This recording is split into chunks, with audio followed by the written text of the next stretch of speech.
Subscribe करें हमारे channel को आसान जिंदगी और इस बेल आइकन को प्रेस करें इसी तरह के और वीडियोस प्राप्त करने के लिए। नमस्कार, मैं शारदा पांडे आसान ज़िंदगी के इस एपिसोड में आपका स्वागत करती हूं। आज मैं आपको एक प्रयोग बताऊंगी।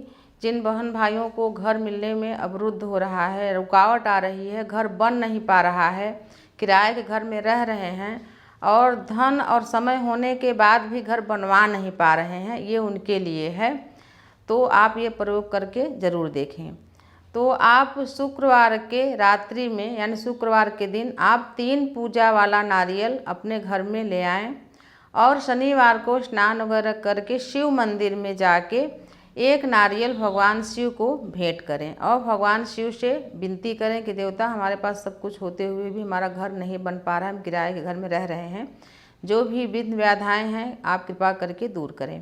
ऐसा आप शनिवार के दिन करें, फिर रविवार के दिन ऐसा ही करें, सुबह के समय जाके भगवान शिव को नारियल भेंट करें और सोमवार के दिन ये तीनों नारियल एक ही मंदिर में शिव मंदिर में भेंट करना है, अलग अलग नहीं। मान लीजिए आप एक नारियल चढ़ाए फिर दूसरे नारियल के समय कहीं और चले गए तो ये विघ्न पड़ेगा और जो पूजा बता रहे हैं पूरा नहीं हो पाएगा।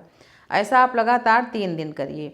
उसके बाद इस क्रम को हर सोमवार को करना है, यानी हर सोमवार को सुबह एक पूजा वाला नारियल लेकर कम से कम 6 महीने तक लगातार आप किसी भी शिव मंदिर में चढ़ा सकते हैं। 3 नारियल को एक ही मंदिर में चढ़ाना है।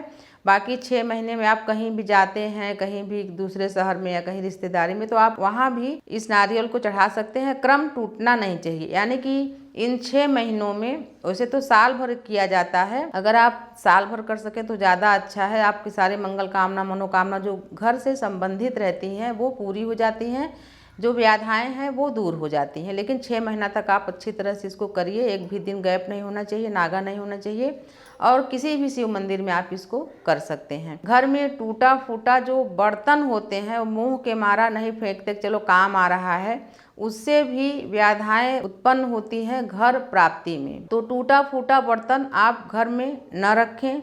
उसी प्रकार से टूटा हुआ शीशा और कंघी भी घर प्राप्ति में अवरुद्ध पैदा करता है। ये छोटी छोटी बातों पर ध्यान रखना चाहिए, तो जो भी व्याधाएं हैं वो दूर हो जाते हैं। कभी कभी धन होने पर समय नहीं रहता है कि घर को कौन देखेगा, कौन बनवाएगा।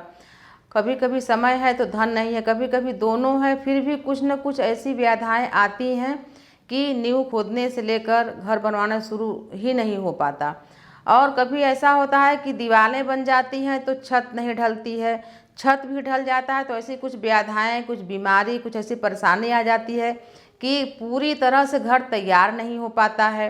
घर तैयार भी हो गया तो गृह प्रवेश नहीं हो पाता है। जैसा कि मैं एपिसोड दी हूँ, गृह प्रवेश करने के बाद घर को खाली नहीं रखना चाहिए। तो मैं आज आपको बता रही हूँ कि जो बहन भाई किराए में रह रहे हैं, उनके पास घर नहीं है, उनके लिए घर प्राप्ति का प्रयोग बता रही हूँ। आप इसको ज़रूर करें। जो मैं पूजा आपको बताई हूँ ये पूजा आप कभी भी कर सकते हैं, लेकिन अगर इसको सावन महीने से करें तो शिव जी इस कामना को, इस विनती को अतिशीघ्र स्वीकार करते हैं। वैसे ही मैं आपको बता रही हूँ, जब भी आप घर बनवाएं तो सीढ़ी ऐसे जगह न बनवाएं जो कि मुख्य द्वार से सीढ़ी दिखे। ये भी काफ़ी दोषपूर्ण बात होती है, मुख्य द्वार से सीढ़ी नहीं दिखनी चाहिए।